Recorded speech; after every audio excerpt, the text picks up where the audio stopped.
Cause we want retribution. Oh yeah, we want retribution. Oh yeah, we want retribution. Oh yeah, we want retribution. Yeah, we ran out of patience. Boil up with the cold hard hatred. I can feel the vibration. Feet in the streets, it's a new sensation. I wanna break faces on the pavement. I wanna make greatness look complacent. Adrenaline awakened, I can taste it. We can make an impact, grab and then take it.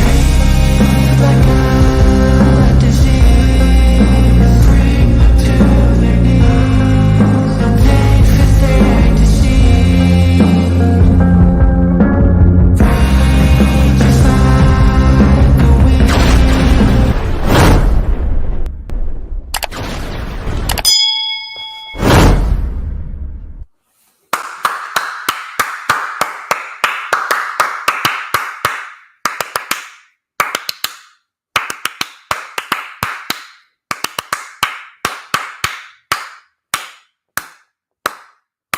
Wow. I'm telling you, it's hot. It's hot outside. It really is hot outside. But, we're nice and cool in here. We're nice and cool in here. It's a little cloudy, but it's still fucking humid outside. But we're rocking and rolling in here as per usual. Things are about to turn up. And yeah, I did say it's cool in here, but we are going to tune up the heat just a little bit. Because if you guys were not aware, I must remind you that it's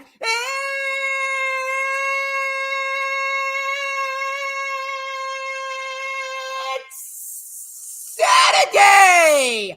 You know what that means.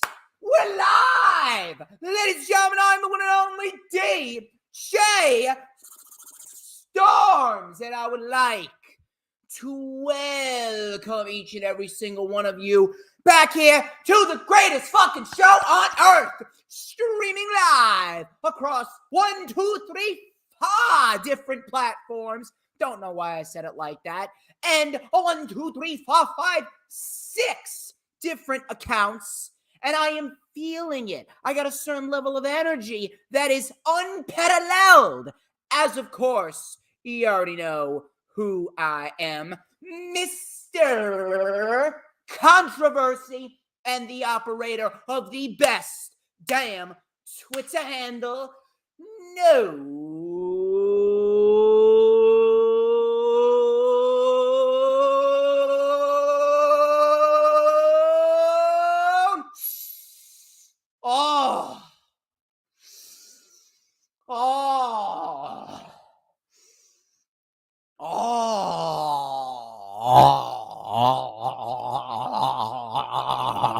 shit. Do you smell that? Do you know what that is? Do ya? Because I don't think that some of you do. So I'm going to tell you what that is. That right there is the smell of pure motherfucking excellencia. Wait for it. Wait for it.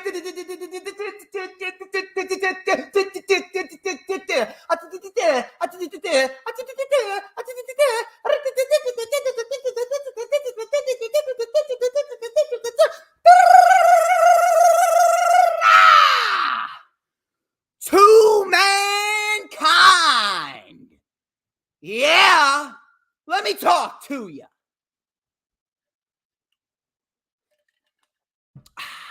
This is the official Lightning Flash update for Saturday, May 13th, 2023. You feeling it? Because I'm feeling it. Oh, man. Never gets old now, doesn't it? I know, Hologram. Where the fuck have you been? Now you finally made it. Your ass finally fucking made it. And now we're going to get down and dirty into the nitty gritty because that is what we do here on the DJ Storms channel. But I'd like to thank each and every single one of you who tuned into the stream. I'm pretty sure we're going to get a lot more individuals. Shout out to Paul the Shooter, Hula Grim, and the Final Hoss. You guys are great. And I'm sure we got plenty more to come. We got ourselves a hell of a lot of news to talk about, and we're going to go over Raw and SmackDown. No Dynamite review because we already went over AEW Dynamite this past Thursday on the Wrestling Experience with Mr. Earl Cole. Great show this Wednesday for Dynamite. I'm actually looking forward to Rampage. We'll see what that has to offer tonight. I got to catch up on Ring of Honor this week as well, considering that they are back in Universal Studios, and thank God they are. I fucking hate when they tape Ring of Honor before Dynamite.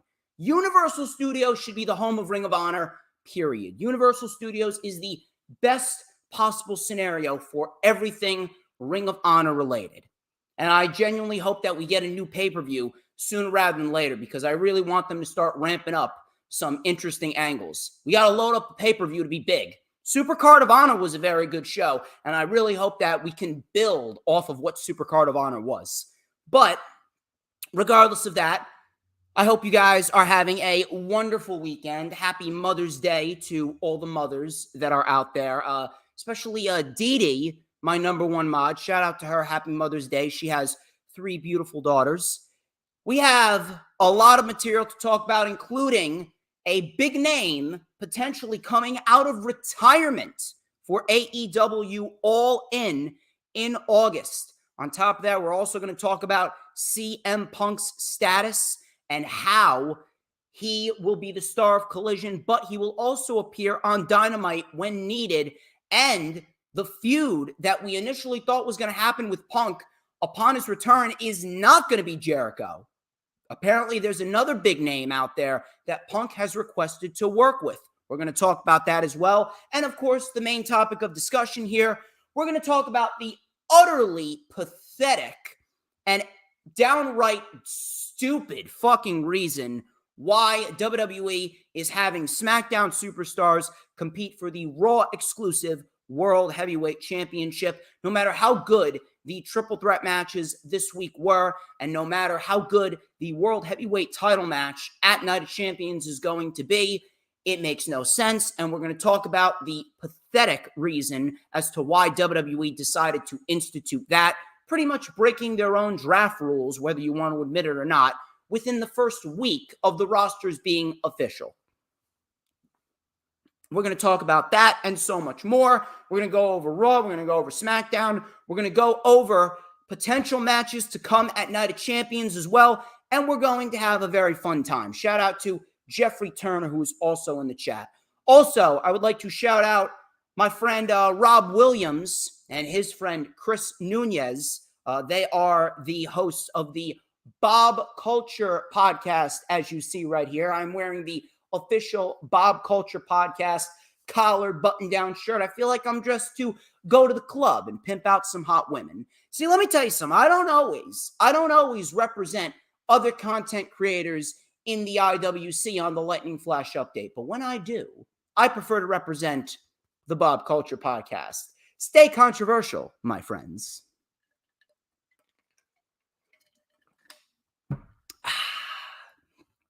Now then, before we get into anything, please make sure that you follow me on social media at HistoryMakerDJS. That is at HistoryMakerDJS, both on Twitter and Instagram. Please make sure that you follow me on Facebook as well for collaborations and business inquiries. Please send me an email. My email is, of course, StormsTakeOver@gmail.com. Like the official DJ Storms business page, and I may just send you an invite to join the official DJ Storms posse group on Facebook. That is, all of those links are in the description. Shout out to my friend Brittany K. Her birthday is approaching rapidly, and she is a very good friend of mine and an official sponsor of the DJ Storms YouTube channel and the DJ Storms Posse Facebook group and everything DJ Storms related. She is one hell of a designer. She draws designs on her iPad from scratch, and she draws numerous wrestler designs of Bronson Reed and the House of Black and Orange Cassidy and Karrion Kross and Bray Wyatt. She is multi-talented. If you also want new Twitter abbeys and or banners, she got you covered as well. She is super talented and such a great friend to have. Her social media links are in the description of this very stream if you're watching on YouTube or if you're watching on the DJ Storms Posse Facebook page. Please go and check her out. Her Twitter is at BrittanyK5150 and her Instagram is at BrittanyK Designs. She is amazing and you will not regret. I sound like what's that fucking guy from Looney Tunes? Elmer Fudd. I'm hunting wabbits. Can't fucking speak today. Regret. Fucking hell. I should be a member of the fucking Looney. I may be talking about Looney Tunes based on how WWE fucking operates. You will not regret, you will not regret going to follow her and potentially doing business with her. Hoolagrim says, Elmer Storms, I'm giving up on you. Hoolagrim. Holy shit. Anyway. Please make sure, if you haven't already done so, go check out the wrestling experience from this past Thursday with Mr. Earl Cole, Bebe. I'm pretty sure that we will see Earl Cole a little bit later on in the stream. He is great, and he invited me so graciously on the wrestling experience to talk about AEW Dynamite and Backlash. Speaking of Backlash, the rewind for WWE Backlash 2023 is also in the description. Earl Cole was my guest, and we brought a great amount of analytics and knowledge to the table concerning Backlash. A very good show in the end. The Puerto Rican crowd, they fucking brought it. Absolutely fucking brought it. They are fantastic. And on top of that, if you guys missed the vlog video from ISPW Rock and Wrestling 2023 from the Men in Arena in 80s WrestleCon, that vlog link is in the description as well. We had some great matches on that show, including Tri-State Champion GKM defending the title against Homicide. We had Crowbar versus the British Bulldog Jr., Harry Smith, and Rick Recon fought Bull James in the main event for the World Championship with New York Giants Super Bowl ring winner Jay Alford as the special guest enforcer. It was certainly a fun time. Unfortunately, I did not make the shows on Thursday or yesterday when they were in Union and Wayne. ISPW, they're growing faster than anyone could have ever anticipated. Next Thursday, they're in Barnegat, New Jersey. And then next Friday, they're in Montclair. I will be at the one in Montclair, so do not worry. I will be giving out wristbands. I'll be handing out some free t-shirts as well. If you are interested in a DJ Storms t-shirt, the new t-shirt design, I Am Inevitable, please make sure you hit me up if you're interested. And just maybe we can work something out. We can work out a nice deal. But please go check out the ISPW vlog from the Rock and Wrestling show. That link is also in the description. Please make sure that you are liking the stream no matter where you're watching it on, whether you're watching it on Twitch, Twitter, Facebook, YouTube, wherever you're watching it from. It is extremely vital that you share the stream out and you like it. Share it out on all platforms of social media, including Twitter, Instagram, Facebook, Pinterest, Tumblr, Snapchat, TikTok, whatever social media platforms that you may be using, because we want to get as wide of an outreach as we possibly can, because everybody needs a little dose of DJ Storms in their lifetime. Please make sure that you are subscribing, whether it be to the Hardcore Sports channel or to my channel. I am over 2,100 subs, and the Hardcore Sports channel, we are inching closer and closer to 600.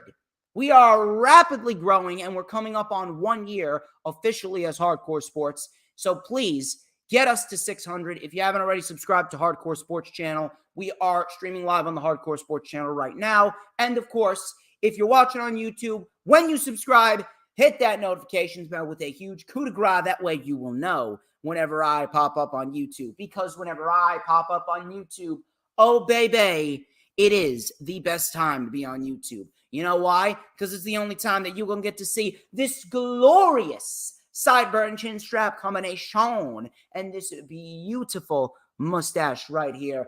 And I think it may be time. I see Sarah Hapka in the chat. I also see Final Hoss and Jeffrey Turner and Philly Sports Talk podcast. Mitch Kofsky's also in the chat. I think it's about time that we whip it out. No, not that, okay? Keep your mind out of the gutter. I'm talking about this beautifully crafted black ace comb, because we are going to let it up right here on Twitter, Twitch, Facebook, and YouTube with a little and a dash of and a whole lot of because like chicken salad sandwich, just like freshly cut boar's head cold cuts straight out of Acme. I am just so good. I'm the tastiest snack in the IWC. Everybody wants a piece of the Storm's mic. Let me fix up this pompadour right here. Give me a minute. Look at this shit. Look at how fucking perfect and pristine this pompadour is. It is absolutely fucking unbeatable. And you know why I call myself inevitable. Anyway.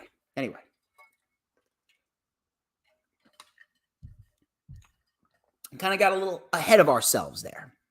Why don't we get straight into the festivities here on the Lightning Flash update? This is why you're here. Oh, by the way, if you guys are OGs of the channel, which I know some of you are, if you guys remember the Where's Thunder series from 2019, the Search for Thunder, it was supposed to culminate in a very special edition of the Rundown for WrestleMania 35, dedicated to my late grandfather. It did not air because of copyright issues. Copyright issues no more, motherfucker. Because tomorrow, after over 4 years of waiting, keeping it saved on my shitty-ass laptop before I got this new one, you will see, uncut, unedited, no filter whatsoever, a very special edition of the Lost Rundown for WrestleMania 35, which includes a big-time special drum cover by JV Thunder of Thunderstruck by AC/DC. And seeing that the JV Thunder drum covers have been doing great, we did Highway by Bleecker, Shout Out the Devil by Motley Crue, and Wild and the Young by Quiet Riot. If you guys love AC/DC, you're going to want to see this drum cover, and you will see the Search for Thunder series in its entirety in the video tomorrow. That will drop tomorrow on Mother's Day at 2 p.m., so do not miss it. Big week of content for me, that's for sure.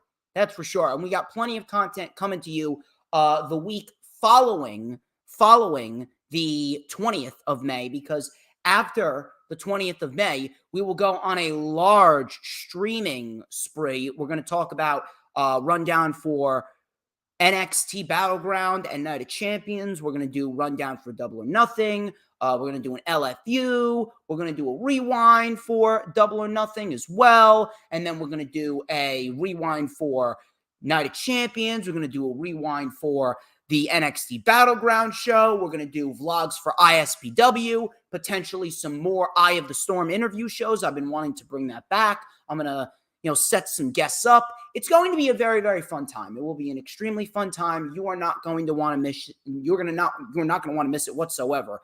Well, you're going to get a lot of DJ Storms in the month of May. And with DJ Storms, the more DJ Storms, the better. You can never have too much DJ Storms. Anyway. Let's get into the news, rumors, and reports, shall we? Let's talk about Tama Tonga. Tama Tonga, as you know, he is still wrestling for New Japan Pro Wrestling. However, Fightful has reported that Tama Tonga is currently working without a contract for New Japan Pro Wrestling. He did have interest from the WWE months ago, although WWE is currently on a hiring freeze. However, WWE has still maintained interest. Now, of course they would maintain interest. It's Tama Tonga. Tama Tonga is great at what he does. Matter of fact, the Gorillas of Destiny are a fantastic tag team. I'm not sure if they're still together because I have not been keeping up to date with New Japan Pro Wrestling religiously, specifically because of the fact that I just have no time. I already keep up with Raw, SmackDown, NXT, Dynamite, Rampage, and Ring of Honor. And then on top of that, I'm going to an independent promotion every other fucking weekend with ISPW and recording vlogs there. I'm interviewing superstars, and then I'm doing this show and working during the week. So I'm surprised I even have time for myself to sleep. But I do not keep up with New Japan Pro Wrestling as consistently as I should. But look, I know that Tama Tonga is fantastic. I know that Tama Tonga has a lot of value, and I know that Tama Tonga would be a great asset to any company. He's currently working without a contract for New Japan Pro Wrestling. At this rate, I'm guessing that Tama Tonga's just waiting. He's just waiting to see what's going to go down. For all we know, he could end up signing with WWE, although I don't think he will, considering that they are on a hiring freeze right now with this new deal with Endeavor. I honestly believe that he's probably going to wait until this Endeavor deal is fully completed, and we're going to see what type of cuts that we get from this Endeavor deal. But even then, I think that it would be too late to sign with WWE at that time. New Japan could very well sign him to a contract. Tama Tonga is not going to be without a contract for the next 6 to 12 months. If anything, I could see Tama Tonga as a potential member of Bullet Club Gold in AEW. We could very well see him at Forbidden Door. Matter of fact, I think that would be great. That would be a great way to insert Tama Tonga. It would give him something to do. Put him in a faction with Juice Robinson and Jay White. They're a part of Bullet Club Gold. And then we're going to see who else is going to join Ricky Starks' side. You got Starks and Sean Spears. Who else is going to join the fight against Bullet Club Gold? Could it be Jungle Boy? I mean, I would love to see a Jungle Boy Jay White match. That'd be great. Maybe we see someone new. Maybe we see someone from Ring of Honor who we are not too familiar with. Maybe he comes up through the rankings and maybe he joins Ricky Starks. Maybe Ricky Starks recruits Action Andretti again. Maybe the Lucha Bros mix it up. Maybe the Death Triangle altogether. Maybe Mark Briscoe. Who knows? Who knows? But at the end of the day, it is definitely going to be something to keep our eyes on. It is certainly going to be interesting to see where Tama Tonga ends up, because I don't think he's going to be remaining without a contract for very long. Speaking of AEW, this is some big fucking news here. Last week, Nigel McGuinness filed for a trademark on his in-ring name. The trademark registration is intended to cover the categories of entertainment in the nature of wrestling contests, namely wrestling exhibitions and performances by a professional wrestler. However, nothing else has come of this, nor has Nigel McGuinness spoken publicly about this at all. Now, I'm not sure about you, but I don't know. There could be something there.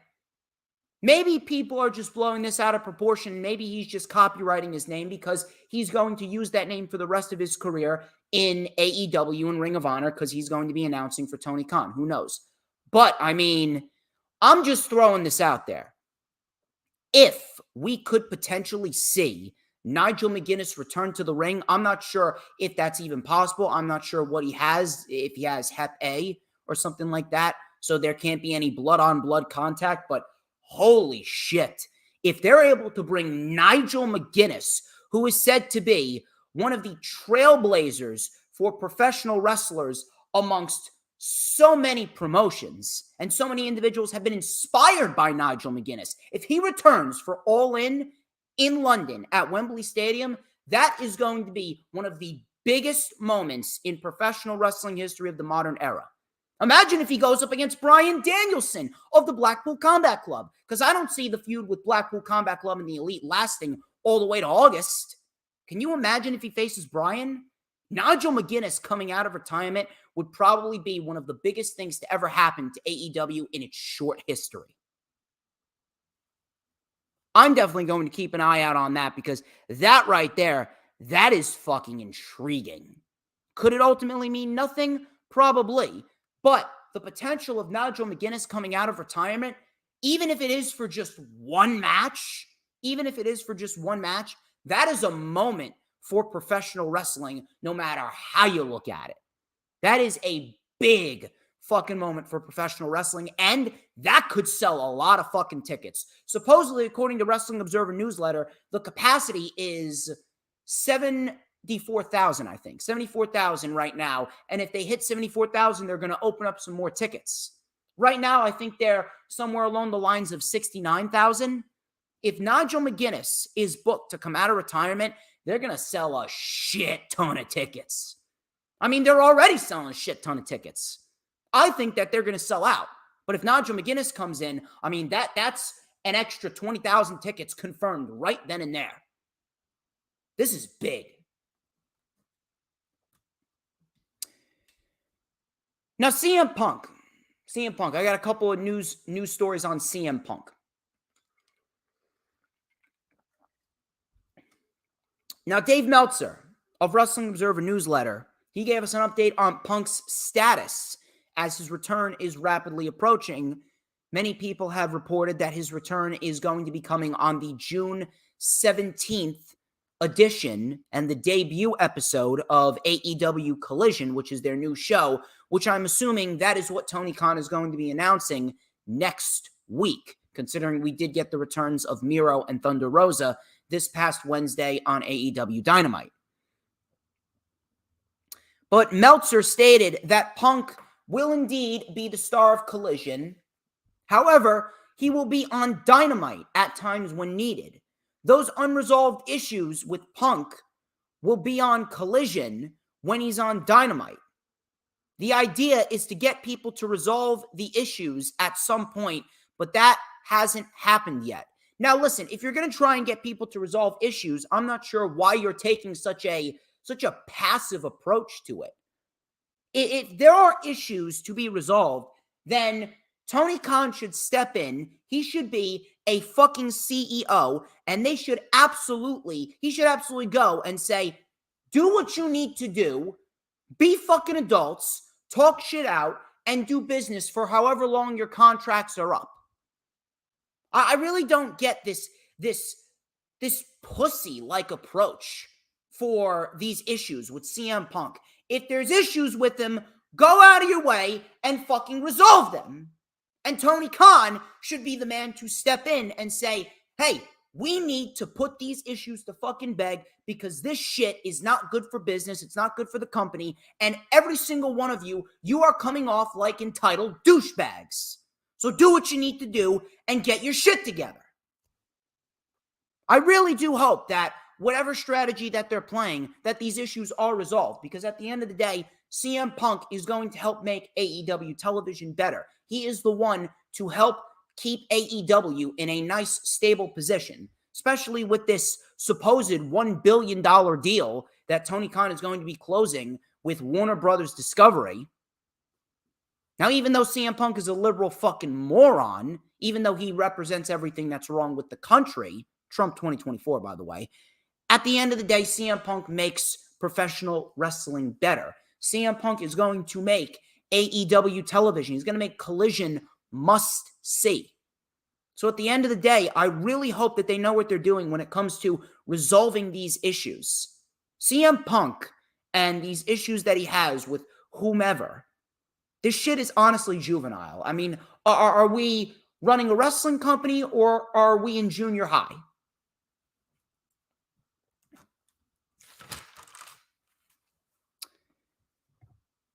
We're going to stick with CM Punk because I actually have a big piece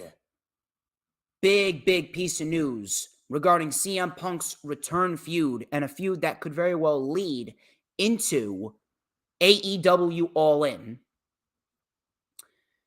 Fightful Select reports that sources close to CM Punk have indicated that he's become increasingly interested in working with Samoa Joe. Yes, you heard me correctly. Samoa Joe, the man that is currently on the route to breaking Jay Lethal's record as the longest reigning Ring of Honor World Television Champion. That's Samoa Joe. Now, a feud with Chris Jericho would definitely be interesting as well, considering that the promos between Joe and CM Punk is pretty much worth the price of admission alone. Never mind the actual match. The price of admission alone would be to see Samoa Joe and CM Punk just go at it verbally. I mean, when Samoa Joe is in a program of any sort, when Samoa Joe is in the ring with a microphone or on TV in general and he is speaking, you stop what you're doing. You put down everything that you have. You put down your notepad, you put down your pen, you put down your drink, you put down your fork if you're eating dinner, and you fucking pay attention to what Samoa Joe says, because he is a must-see act. He is a must-see act. But at the end of the day, I mean, CM Punk working with Samoa Joe, that would draw big.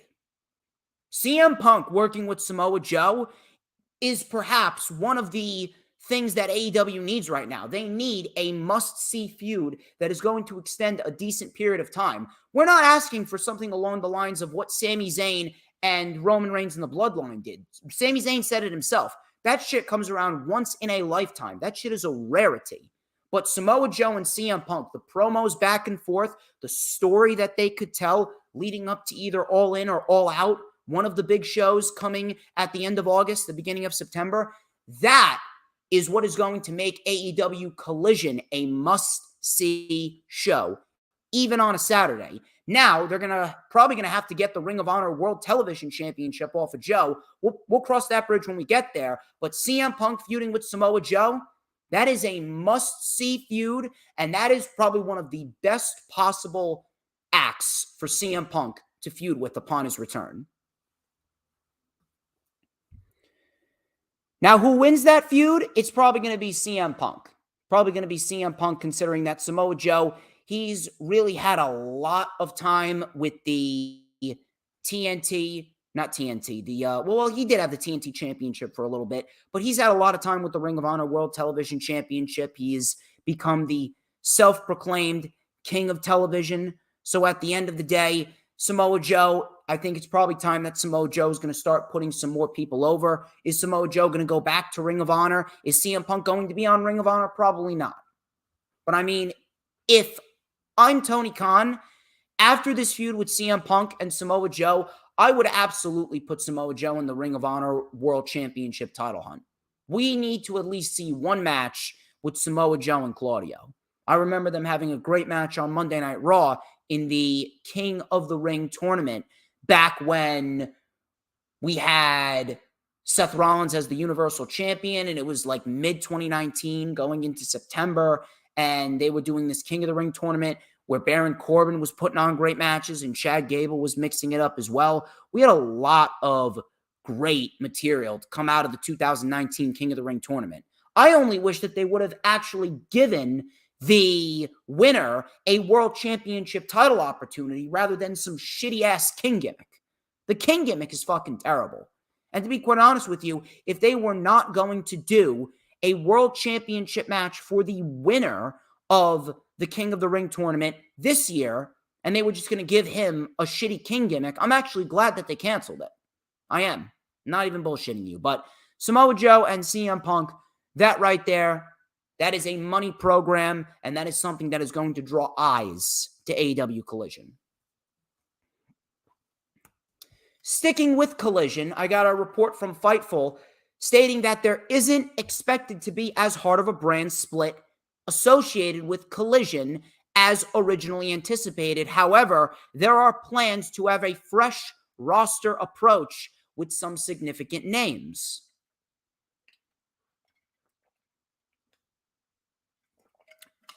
Now, listen, if you're going to look for a fresh roster approach, I mean, that is probably the best way to go because AEW right now desperately needs a fresh roster approach. We really need to have a sense of organization.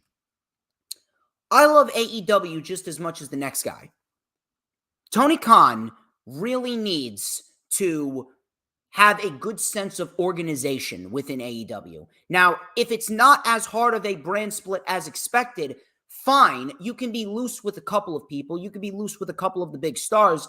But if you're going to have a fresh roster approach with some significant names, that is probably the best route to go because we need to make sure we get consistent flowing storylines week to week. And I'm very, very happy that they canceled Dark and Dark Elevation because those shows really offered nothing of substance.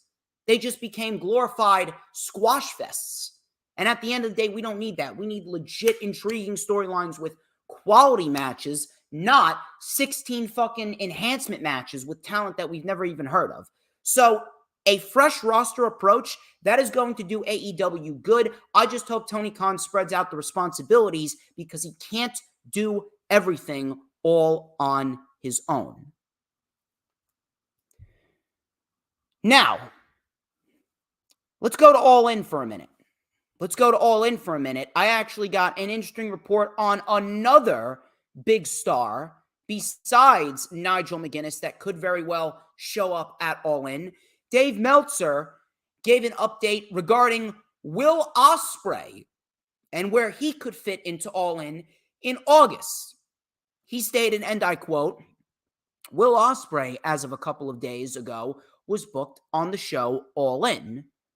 I do not know his opponent. I do not know the match, but he was booked for the show. End quote.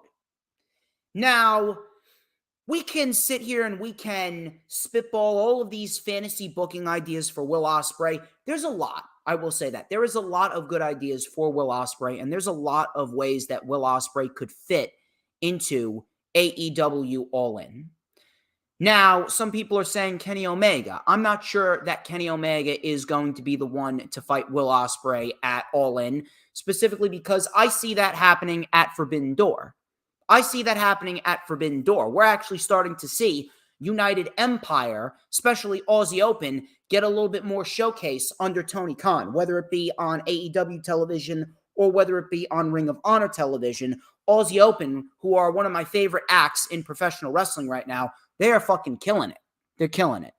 I don't think that we're going to do another match with Orange Cassidy and Will Ospreay. I think that they are going to hold off with Orange Cassidy. I think that Orange Cassidy is going to be fighting Miro for the International Championship, and Miro is going to end up taking that championship. For all we know, Miro could very well get the championship match at Collision with Miro beating Orange Cassidy.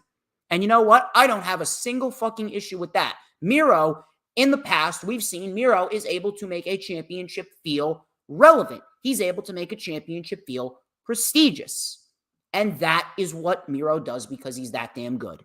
So you know what? If Miro gets the shot at Orange Cassidy and he beats Orange Cassidy on the debut episode of Collision, I got no issue with that whatsoever.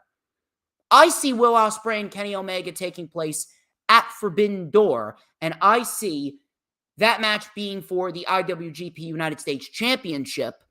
That is when Will Ospreay could very well win the championship back for all we know. I mean, they put on a Match of the Year candidate back at Wrestle Kingdom earlier this year. They're going to do it again. Have them do it again. No problem. But I don't see Will Ospreay fighting Omega at All In because I genuinely feel like Omega is going to be Omega's going to be Kenny Omega's opponent. Omega is going to be MJF's opponent for the World Championship. You're going to have to load that show up. You're going to want to make that show feel as big as humanly possible. You're going to want to put as many big moments on that show as possible. So Omega fighting for the World Championship against MJF, that would probably be one of the biggest money matches that they could do. The only money match bigger than MJF and Omega is MJF and Punk. And if Punk's going to be fighting Joe at the show, then that's already Punk taken up. So if Punk's going to fight Joe, you got MJF fighting Omega. What's going to happen with the Bucks? I would put him in there with FTR, personally.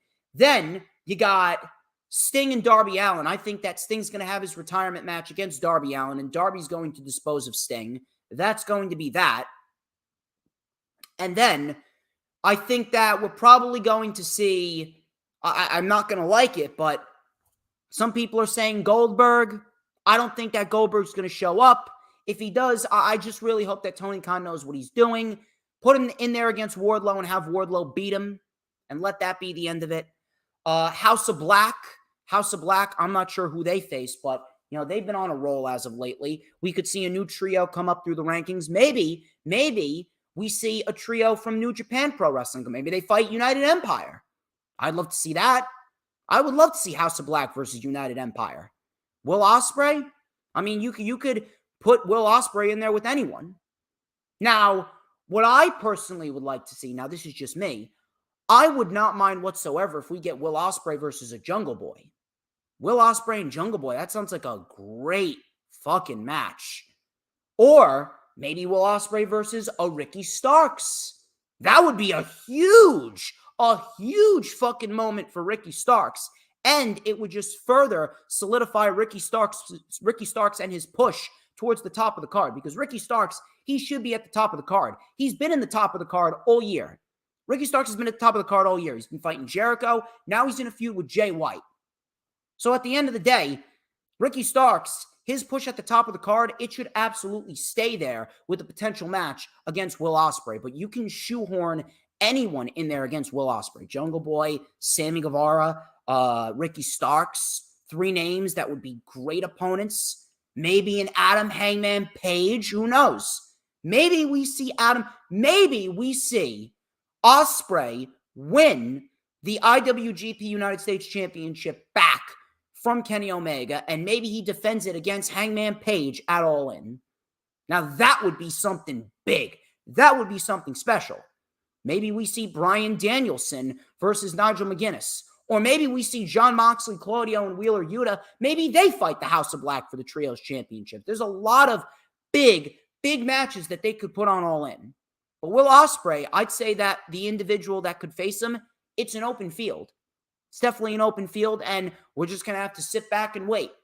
But I know for sure, at the end of the day, no matter who Will Ospreay faces, Will Ospreay is bound to put on a fucking banger of a match.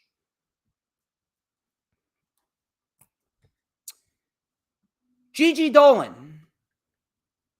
I'm actually kind of shocked that I'm talking about Gigi Dolan as one of my main pieces of news, but regardless, she was in the news, and something rather interesting was posted by Gigi Dolan, a very cryptic Instagram story. She posted a blackout story with 4 simple words following her loss to Tiffany Stratton on NXT in the NXT Women's Championship Tournament.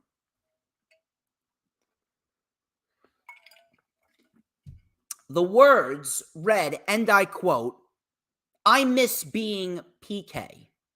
PK, for those of you that are unaware, PK are the initials of her real name and the name that she's been using on the independent scene before she signed with NXT, that being Priscilla Kelly.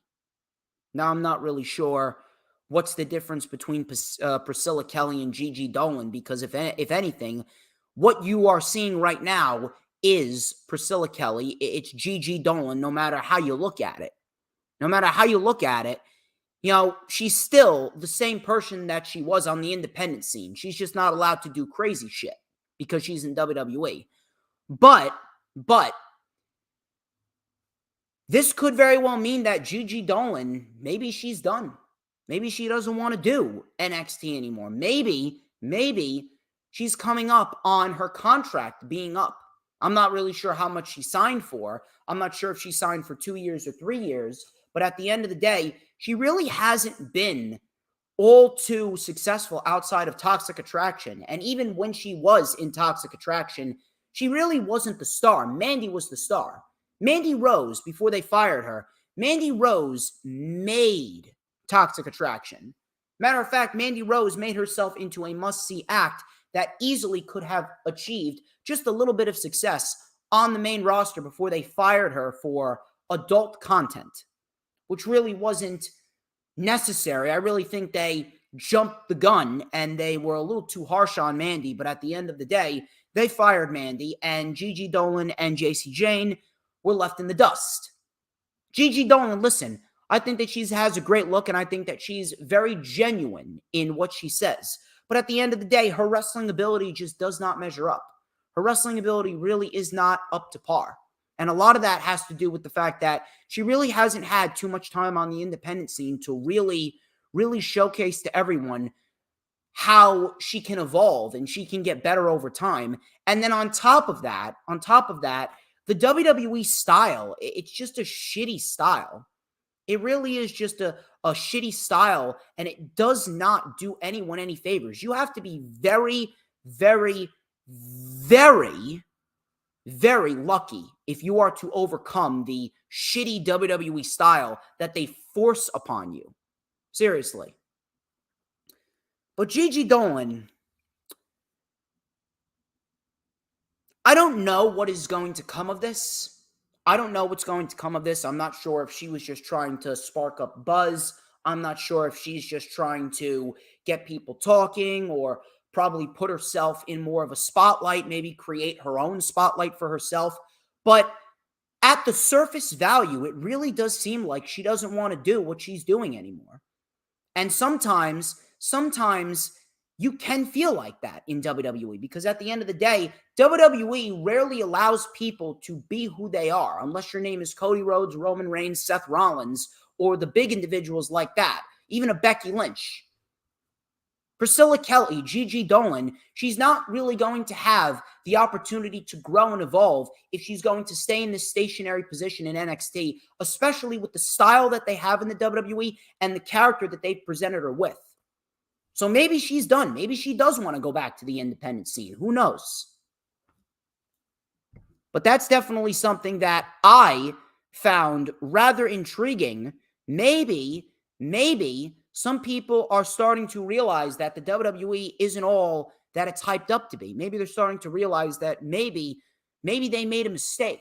Maybe they made a mistake in signing with the WWE.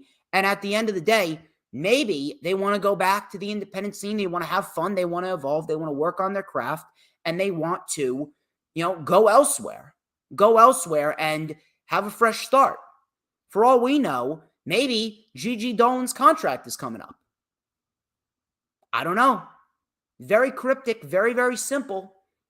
What does it mean? Maybe she is done. Maybe she's tired.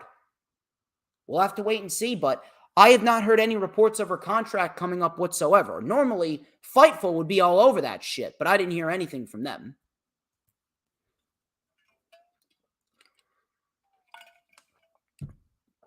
I got some unfortunate news regarding Thunder Rosa. Unfortunately, Dave Meltzer of Wrestling Observer Newsletter reported that Thunder Rosa may very well need back surgery. She has not been healing at the rate that she was expected to heal at. Many of us thought that she would have been back by the end of 2022, potentially going into Revolution, but that is not the case. Some people were shooting for February of this year. That did not happen either. Now, I don't know what's going on with Thunder Rosa, but at the end of the day, sometimes an injury may very well be more severe than people expect. Sometimes an injury may very well be more severe than people expect. I'll give you an example. My father got hit in the back of the head with a softball many, many years ago, and we didn't realize this until a year later. He was not properly diagnosed until a year later. He kept on getting these headaches, and apparently when the softball hit him in the back of the head, it split open a vein, and the vein healed. What was one vein healed as two separate veins, and they needed to perform surgery where they went into the back of his head into that vein, and they filled the extra vein with glue so that way the headaches would stop. And ever since then, my father has been completely fine, and he's been operating very, very healthily. He's been operating at a great level. But sometimes it may take a while for you to get properly diagnosed. Sometimes you may get misdiagnosed. Sometimes you may very well underestimate the severity of an injury. And at the end of the day, that could very well be the case as to what happened here with Thunder Rosa. And it's very unfortunate. It's very unfortunate because Thunder Rosa is great. Thunder Rosa is great. She is phenomenal. And we all love Thunder Rosa here. We all love Thunder Rosa. We all know how much value Thunder Rosa brings to the division. We know how much Thunder Rosa can add to a division and how much better a wrestling match can be when Thunder Rosa is involved. So if Thunder Rosa may need back surgery, it's unfortunate, but the only thing that I hope for here is that she gets back as healthy as possible. I'm not sure why she showed up. I'm not sure why she showed up on Dynamite this past Wednesday if she's injured. Maybe she's going to transition into a commentary role on Collision before she inevitably comes back. Maybe she has back surgery and then we see Thunder Rosa on commentary until she's ready to come back. Is she going to be inserted into this Outsiders versus AEW original storyline? Maybe. But Thunder Rosa, she is sorely missed, and she makes the women's division better. So I wish Thunder Rosa a speedy recovery if she does need back surgery.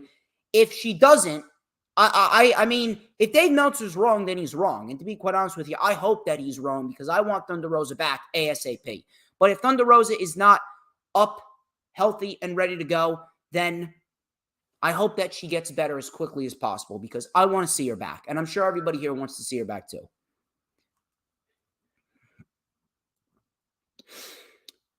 I got a report from the WRKD Wrestling account on Twitter, who's actually been very, very credible when it comes to his reports as of lately, or her reports. I'm not sure who runs that account. I'm not sure who is a part of that account whatsoever, but apparently they reported that WWE production were very aware of the lackluster crowd in Jacksonville on Raw, and it was pretty apparent that they were piping in crowd noises when we came to the Brock Lesnar segment after he cost Cody Rhodes a triple threat match.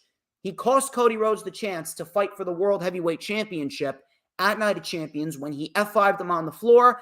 Finn Balor got the victory, and then he F5'd him through the announce table, and then he had the microphone, and you just heard this manufactured, this over-accentuated, piped-in boo from the audience, this just overwhelming shadow of boos from the Jacksonville crowd, even though it really wasn't the Jacksonville crowd, and they were just raining down these piped-in boos. Like the heat for Dominic Mysterio. The heat for Dominic Mysterio was genuine.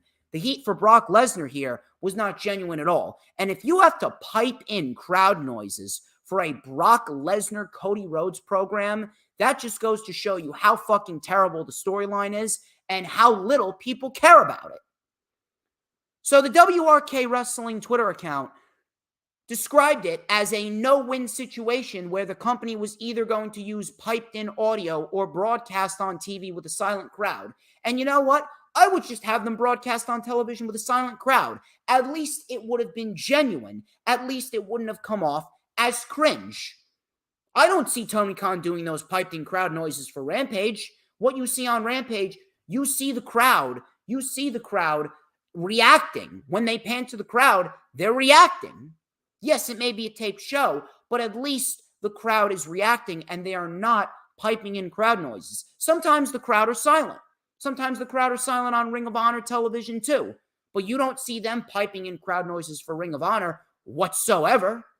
You don't see them piping in crowd noises for Ring of Honor at all.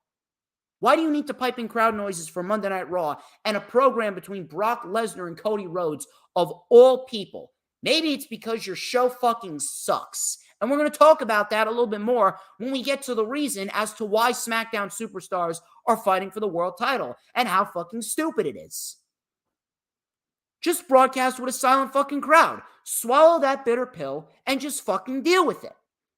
The piped-in crowd noises are one of the worst things about WWE television, and you know what? Professional wrestling television as a whole. That shit sucks. Moving on here. I got a positive report on WWE, shockingly, but I do have a positive report. A positive report regarding Damian Priest.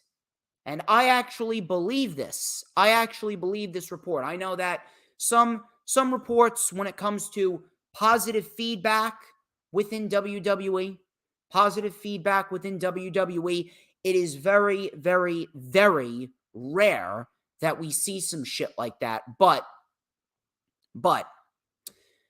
apparently, according to PW Insider, WWE has given some extremely high internal praise to Damian Priest. The praise goes out to Priest for everything that he has done to level himself up and has to be seen as one of the top level players going forward. And you know what? All I can say is it is about damn time. Damian Priest is fucking great. The evolution of Damian Priest and the work that Damian Priest has put in to make himself something of substance on the main roster. That shit right there is to be recognized, and that shit right there is to be respected. That shit right there is something that I genuinely appreciate from Damian Priest, and I very much appreciate WWE for acknowledging the work that Damian Priest has done to make himself into a bigger star, because Damian Priest is an individual that deserves a lot more than he's been given. He has taken to this role in the Judgment Day and made himself into a must-see act. And it's a great thing to see. Really. It is a great thing to see Damian Priest finally getting the recognition after going through some very, very shit booking in the beginning towards the end of his U.S. title reign. Then he joined the Judgment Day. He made himself into a force to be reckoned with. He made himself into a force to be reckoned with. He made himself into a must-see act, made himself into a major player. He was given the task to make Bad Bunny look good and bring him to a great match. He did just that. He did just that. That right there is to be respected. And one thing I hope is that WWE sees it and rewards him with the potential IC or maybe even a world title reign down the line, because he's earned it.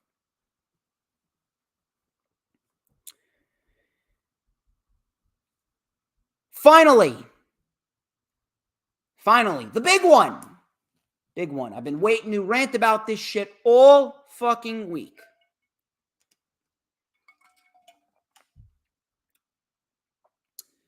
While speaking on Wrestling Observer Radio, Dave Meltzer shed some light as to why there are SmackDown superstars competing for the Raw exclusive World Heavyweight Championship. He noted that it was done specifically to try to increase ratings while going up against the strong NBA playoffs. Yes, heard me correctly. They are having the Raw exclusive World Heavyweight Championship being contested in a tournament that includes SmackDown superstars because they want to compete with the NBA playoff competition. I mean, does it get any more pathetic than that? Does it? Let me get this straight.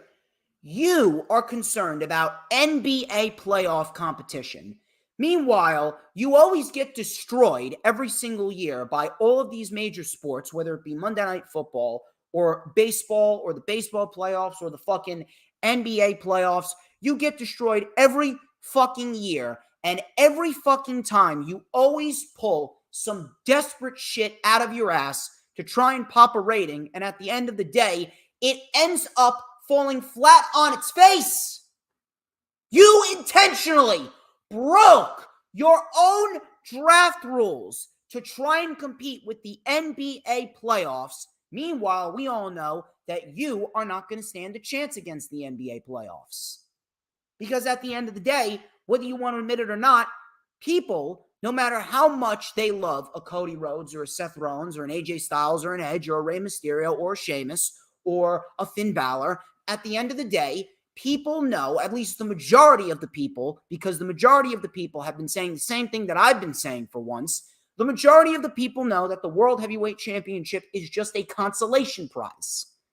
You decided to put together these big-time triple threat matches, breaking your own draft rules. Even though SmackDown is not technically competing on Raw, at Night of Champions, it will be a SmackDown superstar in AJ Styles competing against a Raw exclusive superstar in Rollins for a Raw exclusive title, breaking your own draft rules within the first week after the rosters went into full effect because you cannot be bothered.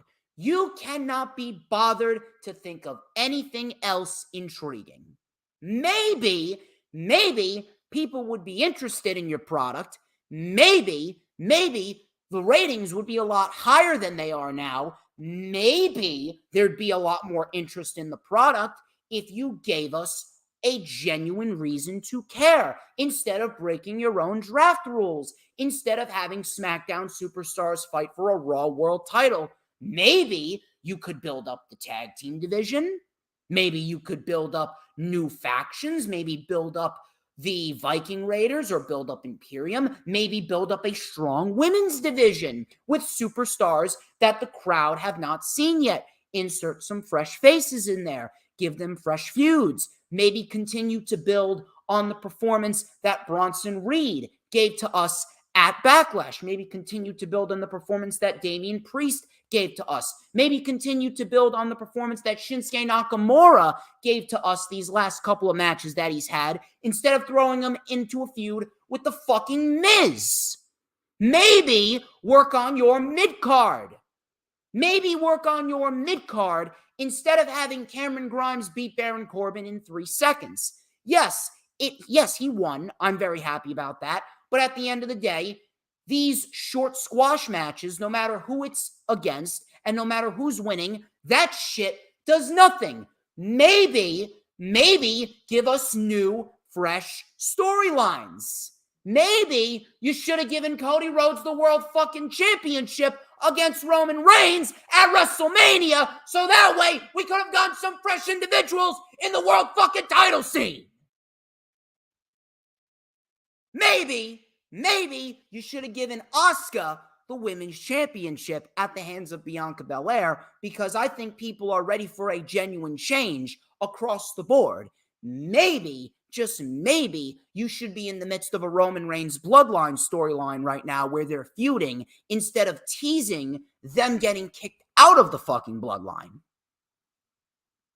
At the end of the day, it is pathetic, it is desperate, it is downright ridiculous, and at the end of the day, no matter who's in charge, and I'm even including Triple H, because towards the end of 2022, Triple H did not put all of his effort into WWE programming. They always do that at the end of the year. It doesn't matter who's in charge, doesn't matter who the fuck runs the show, doesn't matter who's on television, it doesn't matter what they do. At the end of the day, nothing matters with the WWE, because no matter who is in a position of power, what this decision did, having SmackDown superstars compete for a Raw World title, what this did was solidify to you, to me, and to everyone that watches this company, it solidified what WWE truthfully is. WWE was, is, and forever will be lazy. At the end of the day, people are going to have to acknowledge the fact that WWE, no matter how you look at it, WWE is a lazy company. The more revenue that they bring in, the less that they care. They don't give a shit. They're getting paid however many fucking billions from Saudi Arabia. They're going to be making all this fucking money. They're going to be making millions of dollars from these international fucking shows overseas,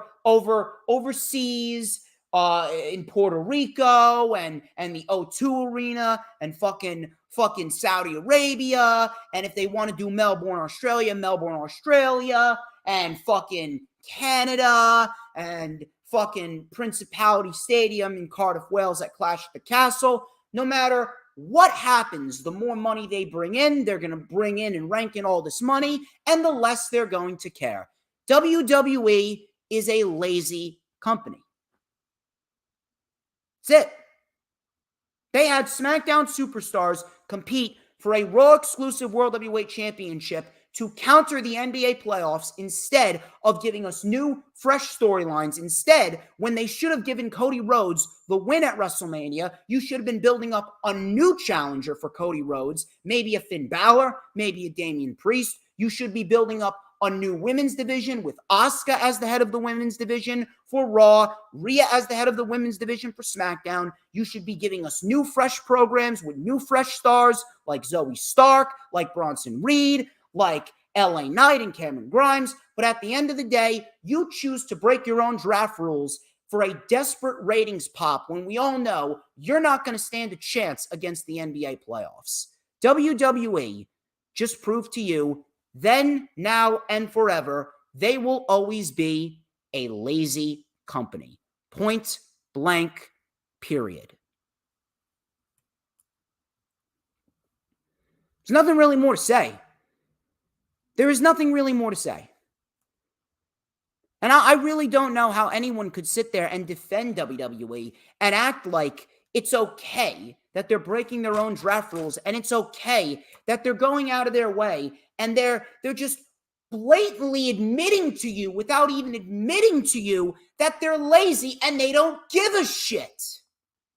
And people sit there and wonder why I yell and scream and bitch and moan and complain. Because I want a company that is not lazy. And listen, you can shit on Tony Khan all you want. There's a lot of shit that Tony Khan needs to work on, and there are a lot of kinks that he needs to iron out. But at the end of the fucking day, there is one thing that you cannot call Tony Khan. You can call him a mark. You can make all these fucking jokes, call him a snowman. You can call him a hyped up man-child, whatever the fuck you want. But one thing you will not call him is lazy. You will never call Tony Khan lazy. Matter of fact, Tony Khan's doing too much. He's doing too much. It's unbelievable. Like, no company has a healthy medium. Tony Khan's doing too much. WWE's not doing enough. It's unreal. It's unbelievable. Those are your news, rumors, and reports. We are not going to waste any more time because we are going to get straight into the Monday Night Raw review. Shout out to Lisa, who is very, very close to meeting Billy Zane.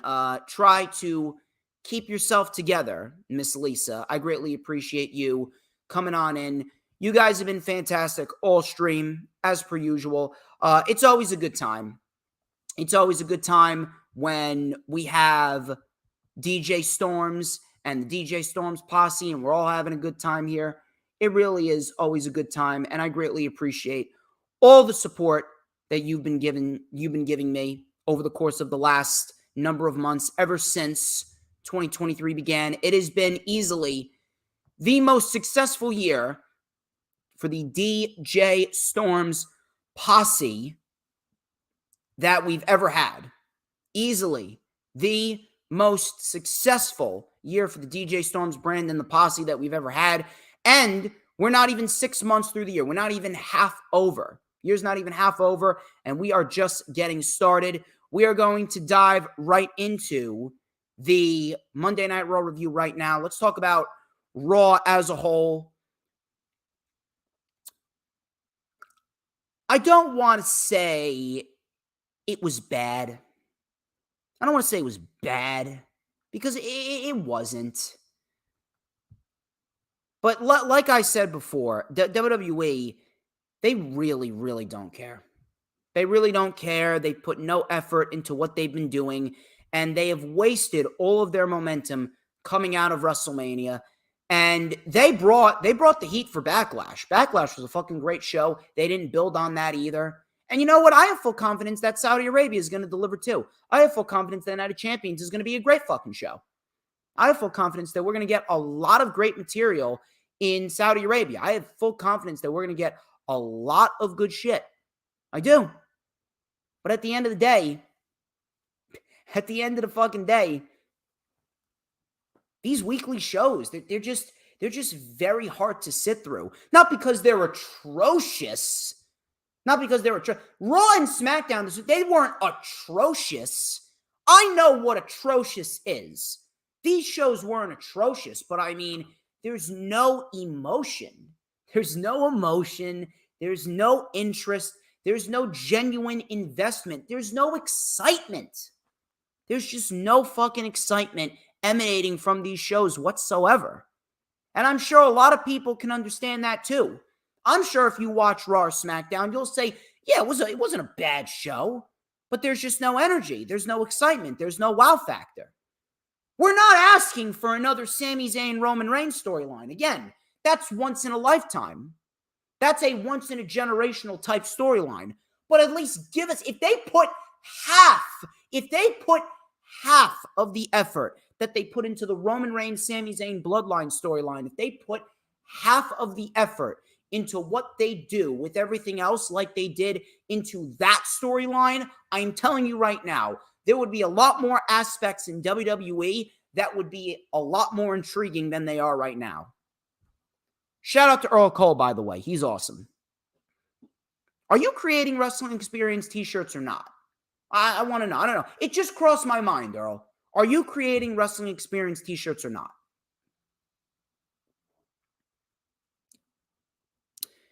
Anyway, Raw kicked off with Cody Rhodes, took the mic, and he goes, Jacksonville, what do you guys want to talk about? I greatly appreciate that reception because we made a lot of good memories here. This was my home during the pandemic, obviously referring to AEW. He goes, let's talk about Backlash. I had to compete against Brock Lesnar, and I discovered what Lesnar is made of because it was all over my fists. He can be defeated. I beat Brock Lesnar, and it became a fight for survival. It is clear what is next for me. It is the World Heavyweight Championship. So let's talk about Night of Champions. I intend to fight tooth and nail until Samantha Irving says, and new World Heavyweight Champion, the American Nightmare, Cody Rhodes. Jacksonville, let the tournament begin. Seth Rollins then came out and he stood face to face with Cody Rhodes before he continued to the ring with his triple threat match looming. Typical promo to hype up the tournament. Really nothing too crazy. It wasn't terrible, but I mean, typical shit from Cody Rhodes. And realistically, they could have sent anyone out there to do what Cody Rhodes did, and it would have had the same effect. Seth Rollins versus Damian Priest versus Shinsuke Nakamura. This was a great match. There were actually a couple of really close near falls in this match that I very much enjoyed. First round of the World Heavyweight Championship tournament. Nakamura and Rollins had a face-off.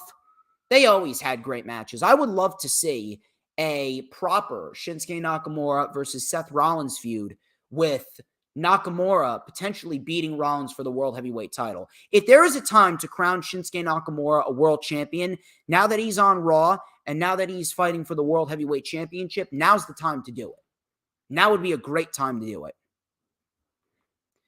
Nakamura with a sliding German, diving knee across the back of Priest's head. Coming back from commercial, Rollins with a double crossbody onto Priest and Nakamura. Suicide dive on Priest, suicide dive on Nakamura. Priest came back with a splash in the corner. Knee to the gut by Nakamura and a middle rope Kinshasa for a 2. Leaping flatliner by Priest on Rollins for a 2. Super kicks and roundhouse kicks and enziguris. Everybody's down. All three men are trading strikes back and forth. We had a super kick to Damian Priest. Discus lariat by Rollins to Shinsuke. Priest then came in. Rollins with a stomp to Priest, but Nakamura saved it. Nakamura and Rollins, they went at it. We had a big lariat by Priest to Shinsuke. Rollins was out.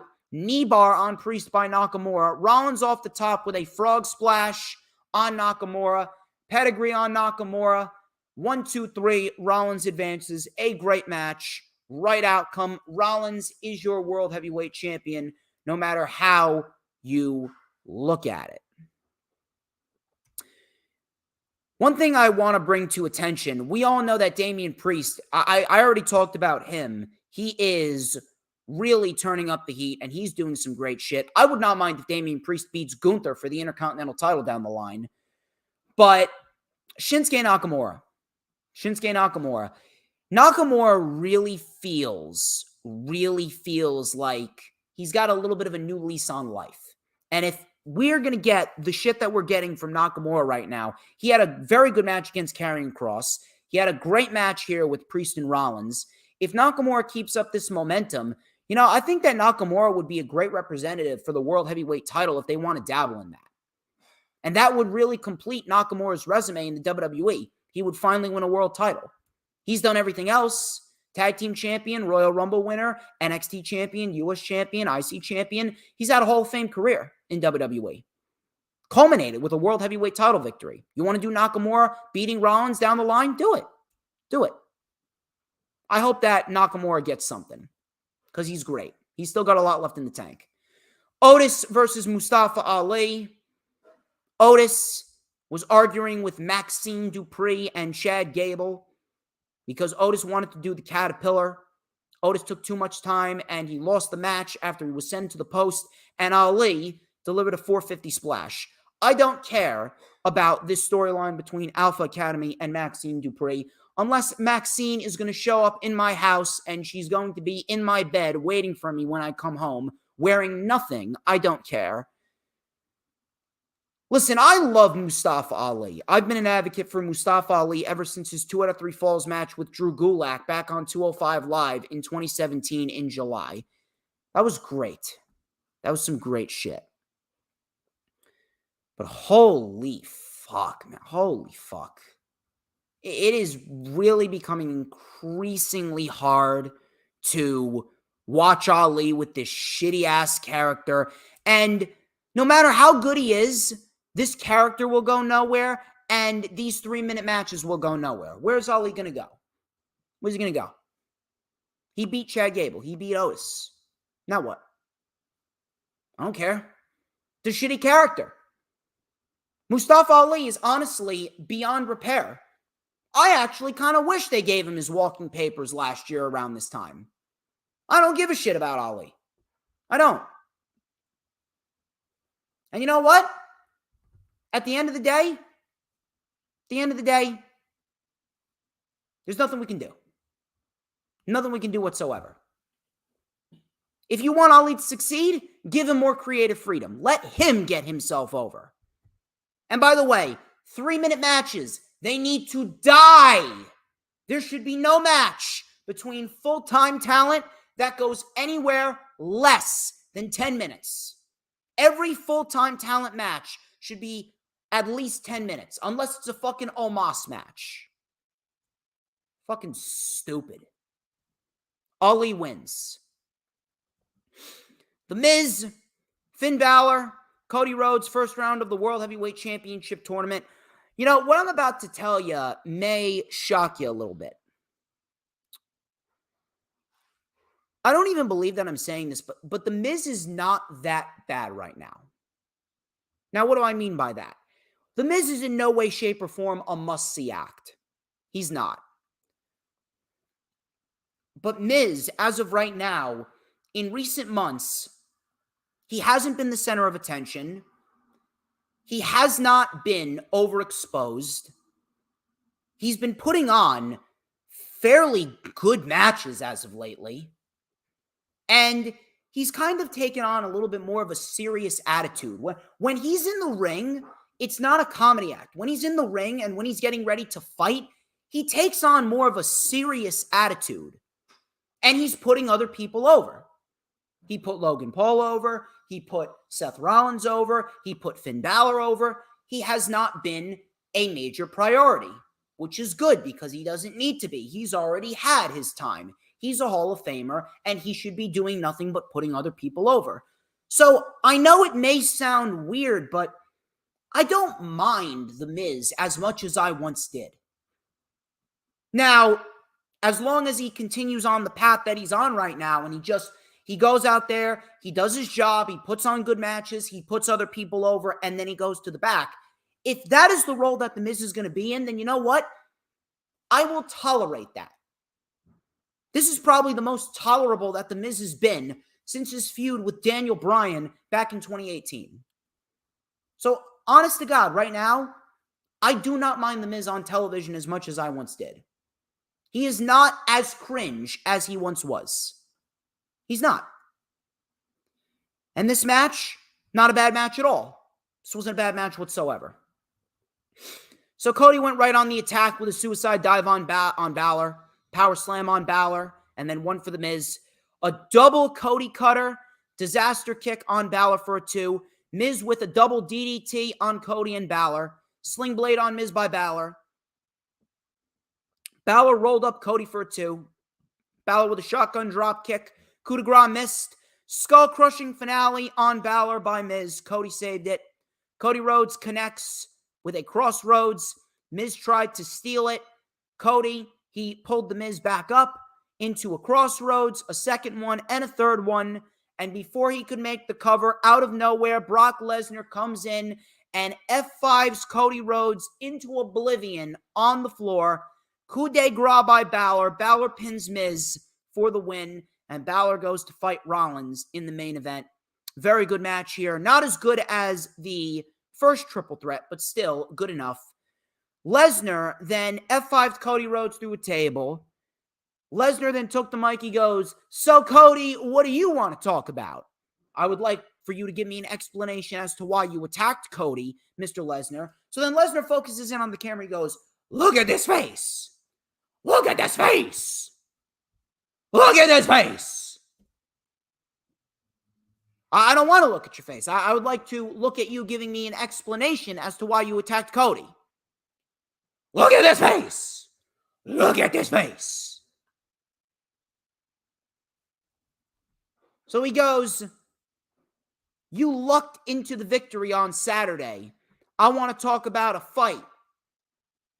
I want to fight. You, me, Night of Champions, a fight. What do you got to say? Who is the coward now? Still, no explanation. It's such riveting television. But yeah, you got to pipe in fake crowd noises for Brock Lesnar and Cody Rhodes because you can't be bothered to tell an actual fucking storyline. The story is, look at this face. Stupid. Rhea Ripley versus Dana Brooke. Rhea Ripley just destroyed Dana Brooke, as she should. All of a sudden, Rhea had the prism locked in on Dana Brooke. All of a sudden, Natalya comes out. She walked to the ring. No hurry, by the way. Natalya was in no hurry. She just walked to the ring. Dom and Rhea just walked off, and that was pretty much it. I didn't mind Dana Brooke being destroyed. Matter of fact, I take great pleasure in watching Dana Brooke get destroyed. Listen, I get that Rhea Ripley, she just won the championship. She should not be losing the championship anytime soon. I get it. But holy shit. The best that you got for Rhea. I understand that you got to put people up against Rhea that could inevitably take a loss, but the best that you got for Rhea Ripley is fucking Natalya? That's the best you got for Rhea Ripley? Holy shit. Last time Natalya had any sort of relevance on WWE television was back in 2017 when she was feuding with Nikki Bella. When she was feuding with one of the worst professional wrestlers in the history of this company, Nikki Bella. That was the last time that Natalya was interesting. Natalya hasn't been interesting in years. Could it be a decent match? Yeah, it could be a decent match. Are people going to give a shit? No. The best that you got for Rhea Ripley is Natalya. How about you give us someone new? How about you give us someone like a Candice LeRae or a Mia Yim, a Tegan Nox? No. Let's trot Natalya out there. Yeah, that's really going to generate some excitement. By the way, this was the only piece of genuine build outside of the World Heavyweight Championship title tournament that we got towards Night of Champions. This was the only piece of genuine build. A match between Natalya and Rhea Ripley. Yeah, good stuff, huh?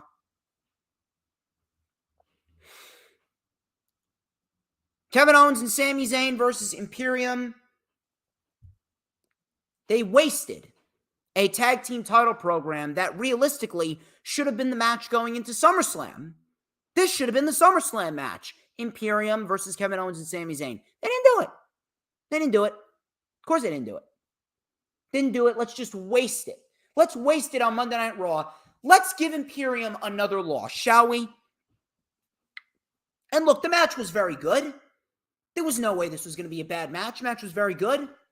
But why is it that you are going to waste this match and give Imperium another loss? Have they not looked like jobbers already? Why is it that Gunther is treated like a star and Imperium are treated like peasants? Imperium treated like legit fucking peasants. Unbelievable. Unfucking believable. Yeah, Imperium, they're not good enough for a tag team title program going into SummerSlam. Fucking ridiculous. Good match. Sami Zayn and Kevin Owens win, and Imperium are rendered useless, just like they have been rendered useless for God knows how many months now.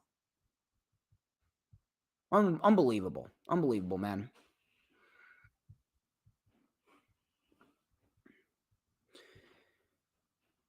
So after that, we got Zoe Stark. She was in a match with Nikki Cross.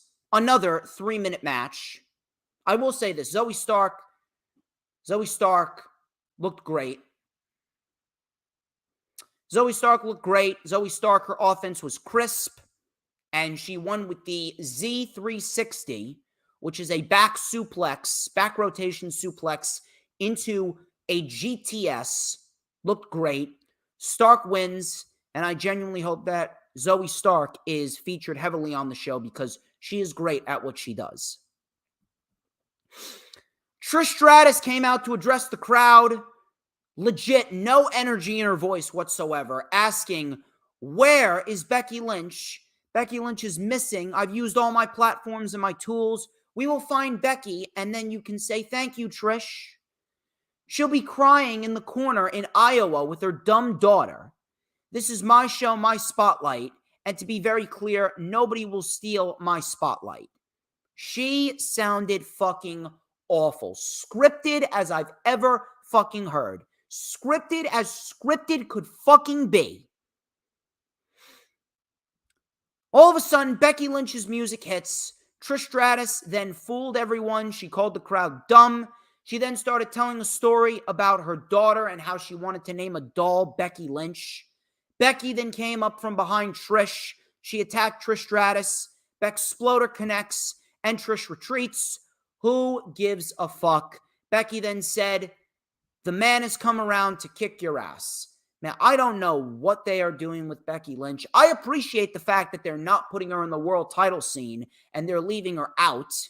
But oh my God, man. Oh my God, man. I'm telling you, this shit is just, it's just too fucking bad.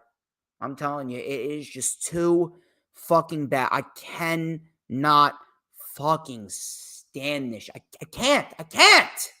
Cannot stand this shit. Legit cannot. Telling you. I mean, you know what? I can't even believe that I'm saying this. I actually want Becky Lynch to be in the championship title hunt right now. Because at least a program and a feud with Becky and Rhea, at least that sounds interesting. At least that sounds intriguing. Which I do think that will be the match for SummerSlam. I can't see Trish Stratus and Becky Lynch lasting all the way to SummerSlam. I can't. They would be foolish to do so. That would be a complete fucking abomination of epic proportions. That would bomb miserably.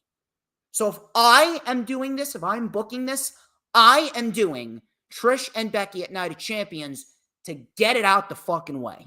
If you can't do it at Night of Champions, then do it in the O2 Arena in London. Just get this shit over with. Get it over with. It's not working. Nobody wants to boo Trish Stratus. Nobody believes in Trish Stratus being a heel. No one gives a shit about Trish Stratus in 2023, period. Unless Trish Stratus is in my bed wearing nothing but a cowboy hat, I don't care. Gunther is returning to Monday Night Raw next week. Now, if Gunther's returning to Monday Night Raw, he's coming to Monday Night Raw. He's going to be there on Monday Night Raw. We're going to see what he does on Raw. You know, if I was booking this, I would love to see Gunther versus Matt Riddle at Night of Champions. I think that would be a great Intercontinental Championship match at Night of Champions. You let those two go out there and just beat the shit out of each other. Gunther's got a nice set amount of challengers on Monday Night Raw. Finn Balor, Nakamura, Priest, Riddle, Xavier Woods, Braun Strowman. Again, if you want to dabble in that. He's got a nice Bronson Reed. He's got a nice, solid set of challengers on Monday Night Raw, does Gunther. So you know what? I would love to see a Matt Riddle versus a Gunther match at Night of Champions. That would be awesome. That would make Night of Champions better. Dominic Mysterio, he took on Xavier Woods. This was a decent little match right here. and it ended with Xavier Woods getting the win. Or excuse me, he lost. Excuse me. Dom got the win. Dominic Mysterio got the win. And decent little match right here. Woods did his thing. Dominic has really grown leaps and bounds from when he was first a WWE superstar. And Dominic ended up rolling up Xavier Woods for the win. And that was it. That was it. Not really sure where Dominic is going to fit in on Monday Night Raw, but if you want to dabble with the Judgment Day going after the tag team titles, I would not mind seeing that match at either Money in the Bank or SummerSlam if you want to build towards that. That would actually be a very, very good match. Finn Balor, Seth Rollins, semifinals of the World Heavyweight Title Tournament. Pretty basic Seth Rollins versus Finn Balor match that you would expect. It was very good. So Balor then powerbombed Rollins into the barricade, similar to what Rollins did to Balor at SummerSlam 2016. So I actually like that callback. Rollins mounted a comeback with a sling blade, super kick for a 2. The fight then spilled to the floor. Seth Rollins then bounced Finn Balor's face on the apron. Chop by Finn Balor. Enziguri by Rollins. Enziguri dazed Balor. Then Balor hit a Pele kick on Rollins, and both men are down. Both men down off Pele kick by Balor. Double stomp by Balor. Superplex by Rollins. Balor reversed it into a reverse 1916. That got a 2. Shotgun drop kick by Balor. Coup de grace missed. And Seth Rollins hit a one-armed pedigree, an inverted stomp, and then a regular stomp. And Seth Rollins beats Finn Balor very, very convincingly. Rollins will go to Night of Champions to fight whom now we know is AJ Styles. And we're going to go over how AJ Styles became the man that will fight Seth Rollins at Night of Champions in just a little bit. But that was Monday Night Raw. Not a terrible show, but not must-see whatsoever. Just very, very, very blah. More of the same. Really no excitement. Really no genuine intrigue. Little to no emotion. And it really goes to show you, just like I've said, and I'm just going to continue to repeat this until you guys get it, WWE at the end of the day is just a lazy company. They don't care.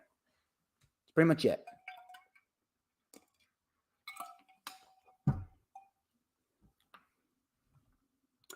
SmackDown. SmackDown was kind of in the same boat as Monday Night Raw. I actually thought SmackDown was a little better than Raw. I actually thought SmackDown was a little better than Raw. But still, really nothing over the top, really nothing crazy here. We did get some very good wrestling, though, I will say. I cannot discredit the great wrestling that we saw. So, we had Edge, Rey Mysterio, and AJ Styles kick off the show. And this was actually pretty unpredictable right here. This was pretty unpredictable right here. And these three men, they went at it. They went at it. And I very, very much enjoyed what they did here. Little off timing at some portions of the match, but it was still a very good triple threat match. First round of the World Heavyweight Championship Tournament. Edge was dominating early with a fallaway slam to Mysterio. Coming back to commercial, Edge with a spear off the apron to Rey Mysterio and AJ Styles. Calf crusher by AJ on Rey. Crossface on Rey. Rey did not tap. Styles and Edge went at it. Rey was caught with a double drop kick. Edge now on the top turnbuckle. Powerbomb by Styles on Mysterio for a 2. We had a big Tower of Doom superplex. Rey then got a 2 count. Senton on Styles. Edge caught the 619, locked in the Educator. Edge then broke it and locked it in on Styles. Rey Mysterio with a 619. Edge then, it looked like he botched the spear in midair. Looked like he botched the spear in midair. It did not look clean whatsoever. But thankfully, that was not the end of the match. And Styles came up off the top with a phenomenal forearm, and he ended up pinning Edge for the win. And you know what? Styles needed that. Styles needed that. That right there, that to me, with Styles pinning Edge, and with the role that Edge has been on, with Styles pinning Edge, that to me spoke as, you know what? We're really going to ramp up AJ Styles again. That to me was a statement. Styles pinning Edge was a statement. Styles went out there, he pinned Edge. That was a statement saying, I'm back, motherfuckers, and I'm back for the main event, which is a very great thing to see. And I'm very happy that Styles got the win here. Styles, he is going to be fighting Seth Rollins at Night of Champions, but only after he got past the winner of the next triple threat match, which in my eyes was actually the better match. Sheamus, Bobby Lashley, and Austin Theory, first round of the World Heavyweight title tournament. Lashley and Sheamus mixed it up a bit. I would actually love to see that match. You know what? I would actually love to see a Bobby Lashley versus Sheamus feud coming out of Night of Champions. I think that that would be a great undercard program for both men. So Theory suffered the 10 beats of the Bowdrin. Coming back from commercial, Lashley and Sheamus had a face-off. Lashley with a big lariat to Sheamus and a belly-to-belly suplex. Theory then with a roll-through dropkick and a rolling blockbuster for a 2 on Bobby Lashley. Theory was on the offense. Sheamus with an Irish curse backbreaker. He mounted a comeback with a super white noise off the middle rope for a 2. Sheamus went for the bro kick. Lashley with a spear. Theory tried to steal it. Sheamus kicked out. We had a big spine buster by Theory. Hurt Lock was in. Bro kicked to Theory. Lashley then tossed Sheamus out and pinned Theory to win. First of all, this match was great. Hard-hitting and physical, exactly what you would expect, and something that is desperately needed in WWE. And in the end, Lashley got the win. I don't mind that Lashley got the win. But I don't like that Theory was the one that was pinned. Because Theory's been on a roll for the last 6 months as the United States champion, and now you just pin him like that? And you don't even pin him for the title? I really hope that doesn't lead to another Bobby Lashley, Austin Theory match. We've seen that shit numerous times.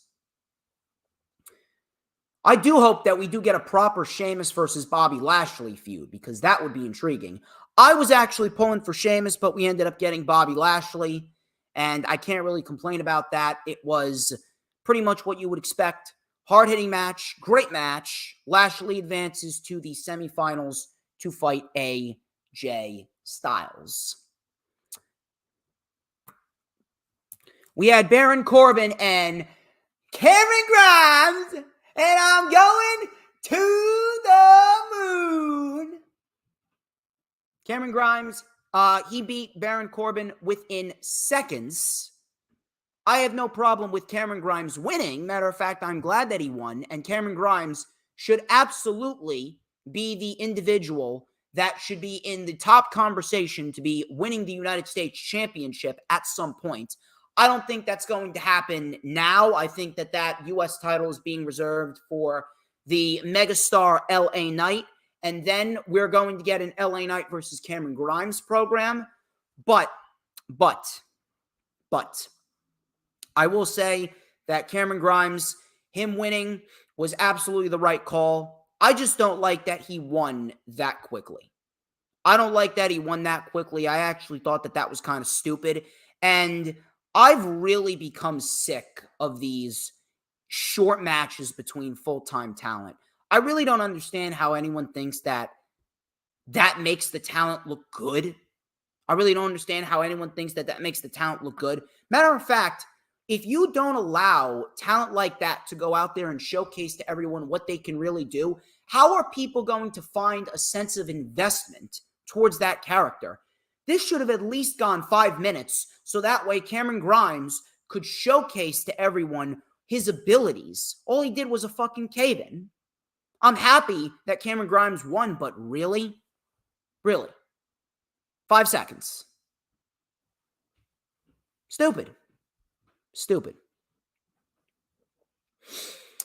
This was the big thing that happened on the show right here. We got ourselves the Bloodline coming on out. Roman Reigns is in tow. Roman Reigns is back. Very happy to see Roman Reigns back. Roman Reigns, he really helps this storyline Really helps this storyline feel more important than it is when he's not there. So he goes, Knoxville, Tennessee, acknowledge me. So Roman then says, someone here stepped up. Somebody here stepped up. You know who stepped up? Solo stepped up. Bloodline main evented both nights of WrestleMania, and Solo stepped up. Solo was tossed in the deep end, and you either sink or swim, and Solo swims like a shark, said Roman Reigns. If there is ever a problem, he eliminates it, but he's still concerned about Kevin Owens and Sami Zayn. He goes, Kevin Owens and Sami Zayn ain't the problem. No. Don't worry about that. They aren't the problem. There is a problem, though. The problem is with your brothers, said Roman Reigns. So Jay was not happy. Jay was not happy at all. Jay looked visibly pissed. Roman goes, what do you think was going to happen? You lose and you not talk about it, and then you lose the rematch that you dedicated to me? We have Hall of Fame tag teams in our family, and you dedicate that match to me? You embarrassed and misrepresented me. You know better than that. So apologize. So Roman was telling Jimmy and Jay, apologize. Jimmy was laughing. Jimmy was trying to act funny. Roman clearly wasn't happy. And Roman goes, well, you think I'm funny? I'm a clown now? Yeah, and let me tell you something. Jay's reactions here were priceless. Jay legit looked like he was about to have a panic attack. Jay looked like he was on the verge of just breaking down, having a mental breakdown right in the middle of the ring. Jay, his mannerisms, he was covering his face. He was like trying to hide his eyes. He wasn't looking Roman Reigns dead in the eye. He was putting his hand, he was doing this. He was like slicking his hair back and covering his mouth. Jay was great in this. His reactions were priceless. So Jimmy then was face-palmed. Pie-faced by Roman. Jay looked like he wanted to punch Roman square in the face. Again, Jay, MVP of the segment. So Jay was held back, and Jay said, we apologize, Oos. He held Jimmy back. He said, we apologize, Oos. You give us one more shot, and we'll bring home the championships. Roman said, you're right. The tag team titles will come home to the Bloodline. Yo, wise man, fill them in. So Paul Heyman goes, your undisputed tag team champions, Kevin Owens and Sami Zayn, will lose the tag team titles at Night of Champions to Solo Sikoa and your tribal chief, Roman Reigns. And then what Roman said next was great. This was great. Roman goes, I dedicate this win to Afa and Sika, the Wild Samoans. Ooh. Easily, to me, this was the best thing on the show. Just the facial expressions of Jay really made this segment. I think Jay right now, Jay's the MVP of the storyline. And, as he should be, because at some point, Jay is going to snap. Jay's going to snap. And he's going to realize that everything that Sami Zayn has been saying is right. Matter of fact, he knows that everything that Sami Zayn has said is right. He just can't pull the trigger. Now, I know that some people are questioning this and some people have some reservations about this. Some people are 50-50 about this. I'm going to try and ease the tension here. Sami Zayn and Kevin Owens are not going to lose the championships. They're not going to lose the championships. I know that some people may be a little concerned. I know that some people are a little concerned and they're a little scared. Oh, what's going to happen? What's going to happen? Are we going to see the bloodline We're going to see the Bloodline hold 4 sets of championships. Oh my God, everyone's having a panic attack. The Bloodline are not going to win the tag team titles. Roman Reigns is not going to hold 4 titles. He's not.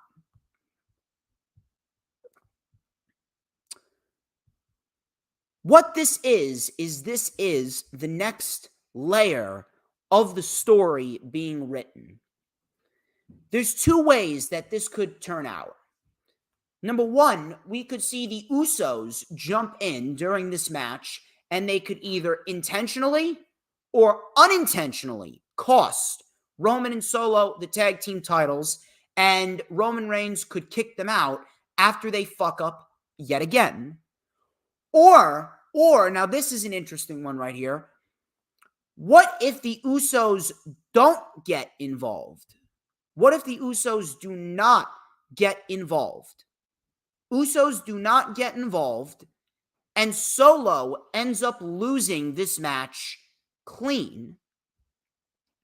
Because Roman is not taking the pin. No matter how you look at it, nobody is beating Roman until Cody Rhodes ends up getting to him, and Cody Rhodes will be the one to pin Roman Reigns. Cody Rhodes is going to be the one to pin Roman Reigns, and that is going to be the end of that. However, what's going to happen with Solo? Because right now, Solo is Roman Reigns' best bud. Solo is Roman Reigns' most trusted confidant. Anything that Roman Reigns needs, he turns to Solo, and Solo gets the job done. The Usos are in the doghouse. Now, what's going to happen with Solo? Is Solo going to be seated right at the hip, attached at the hip with Roman Reigns? Is that going to be the story that they're going to tell, where the Usos are going to try and free Solo from the manipulation of Roman? Or is Solo going to lose this match clean, and is Solo going to be put in the doghouse with his brothers? Right now, the question is, what is Solo going to do? Is Solo going to be in the doghouse? What are they going to do? Is Solo going to be in a scenario where Roman Reigns is disappointed in him, like he's disappointed with the Usos? Because the Usos couldn't get the job done. Now, if Solo doesn't get the job done, are they going to blame the Usos if the Usos get involved? Or are they going to blame Solo? Is he going to blame Solo, and is he going to put the blame solely on him? I don't know. But that right there, I appreciate the story, and I appreciate that that is an unpredictable scenario going into Night of Champions. The 2 negatives towards this, though, is that Roman Reigns is not going to be defending the title, because at Night of Champions, Roman Reigns is going to hit 1,000 days. That will be the 1,000-day mark. So he's not defending the title when he hits 1,000 days. Kind of stupid.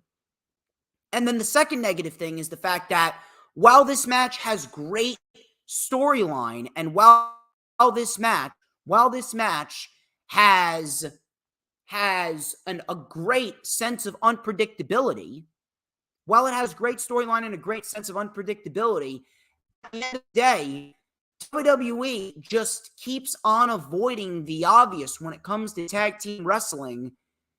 It seems like they just constantly refuse to build up new tag teams. They just constantly refuse to build up new tag teams. I don't like it. I don't like it at all. Now, we're going to have to wait and see what happens. What happens at Night of Champions will determine where this storyline goes. But I do like the fact that there is a lot of story here, and I do like the fact that it's unpredictable. And it's definitely going to be something to keep an eye on. It's definitely going to be something fun to watch. And I'm happy that we are getting Sami Zayn and Kevin Owens wrestling in Saudi Arabia, because the Saudi Arabian crowd is going to love them. The Saudi Arabian crowd is going to take to them. They're going to love them. Liv Morgan and Raquel Rodriguez. They defended their WWE Women's Tag Team titles against Damage Control. And I'm actually not going to lie. This actually was a pretty decent match right here. This was a pretty decent match. Probably the best women's tag team title match that we've had in quite some time. Coming back from commercial, Raquel, she mounted a comeback. I will give Raquel a lot of credit. Raquel has really grown, really evolved, and I very much appreciate that. Raquel has done what she needs to do in order to get better in the ring week over week, month after month. So Raquel and her progress, that is something to be acknowledged. So Raquel with a fallaway slam on Dakota Kai. The twisting Vader bomb ended up missing. She missed the twisting Vader bomb. Tagged to Bayley. Bayley and Dakota got double choke slammed by Raquel. Tagged to Liv. Liv was used as a weapon. She was tossed into damage control, which actually looked very nice.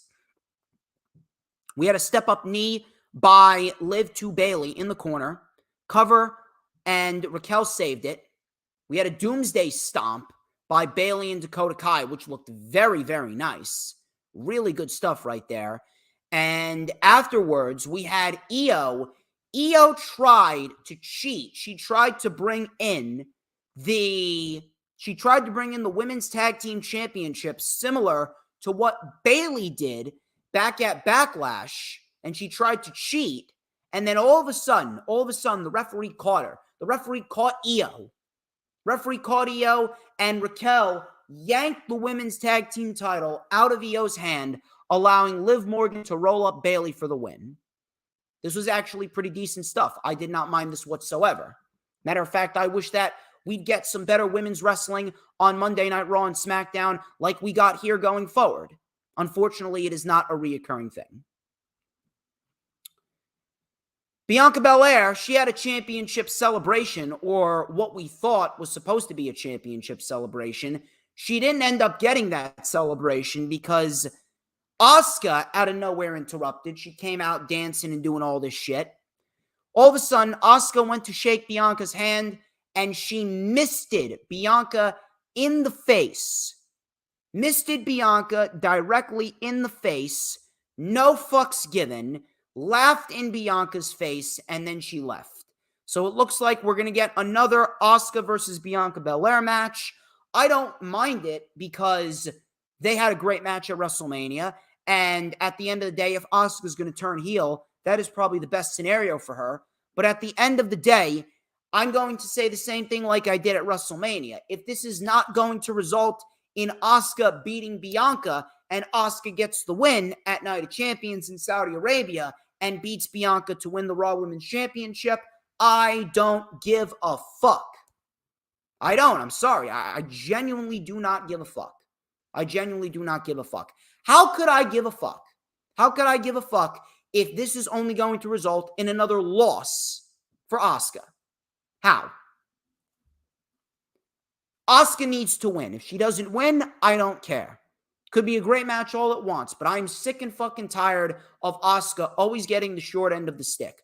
Bianca has seen her day, and it's time that we get that title off of Bianca. So if Asuka is not going to beat Bianca at Night of Champions, this is all a waste of everybody's time.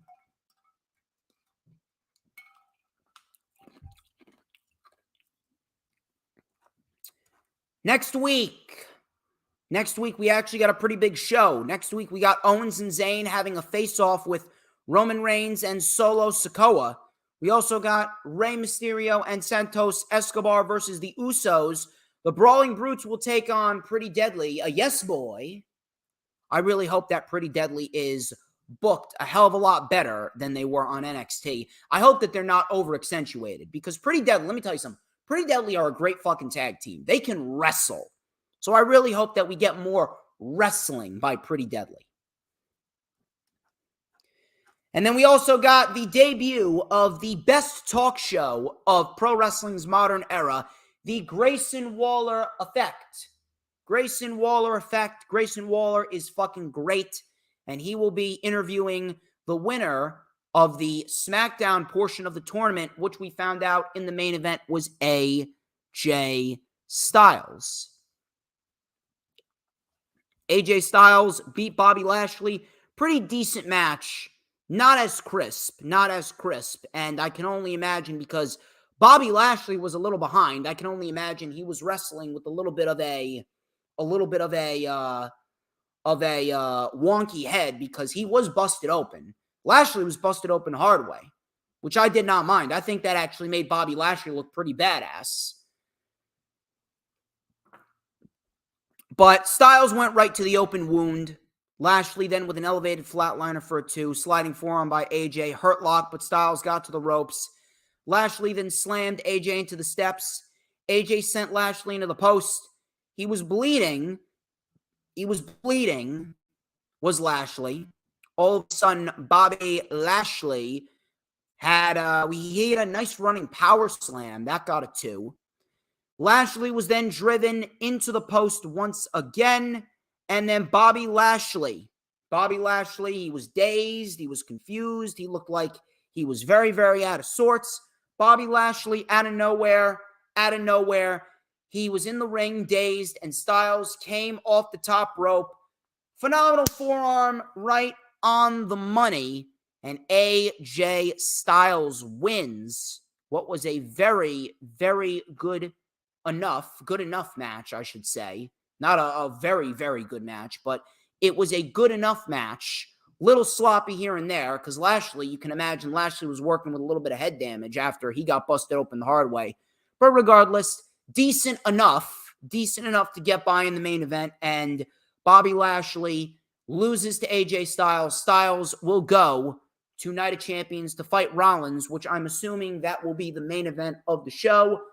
I don't mind this whatsoever because this is going to be a great match, and if you want two superstars to make the World Heavyweight Championship feel as important as it can be, you look towards Rollins and you look towards AJ Styles.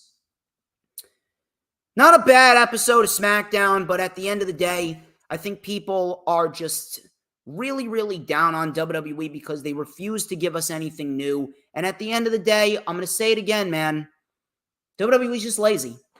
They're just lazy. But that is the SmackDown portion of the review. No Rampage because Rampage is tonight. I will be watching it. And then, of course, Dynamite. Me and Earl went over Dynamite this past Thursday on the Wrestling Experience. Go check it out. The link is in the description.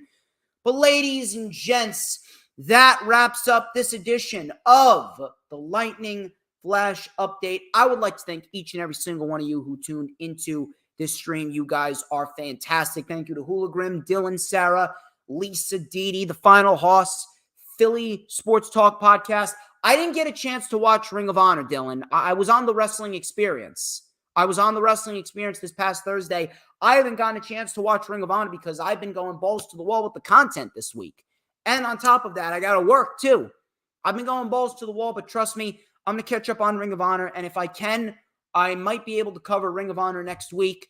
We'll see how it turns out. But I saw Ring of Honor last week, and we got a lot of good wrestling last week on Ring of Honor. I do need to give a shout out to Commander and Helico. They put on a very good match last week on Ring of Honor. Bobby Eagles actually very much impressed me in his match with Claudio last week on Ring of Honor for the World Championship.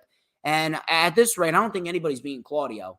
No one's beating Claudio. Nobody's beating fucking Samoa Joe. No one's beating Athena. Ring of Honor's got some dominant fucking champions. And I very much enjoy that shit. The Embassy as well. Ring of Honor World 6-Man Tag Team Champions. They got some good fucking champions. Well, ladies and gentlemen, that wraps up this edition of the Lightning Flash Update. Thank you once again to everyone. Like, comment, subscribe. Check out all the links in the description. Check out all the videos that you missed.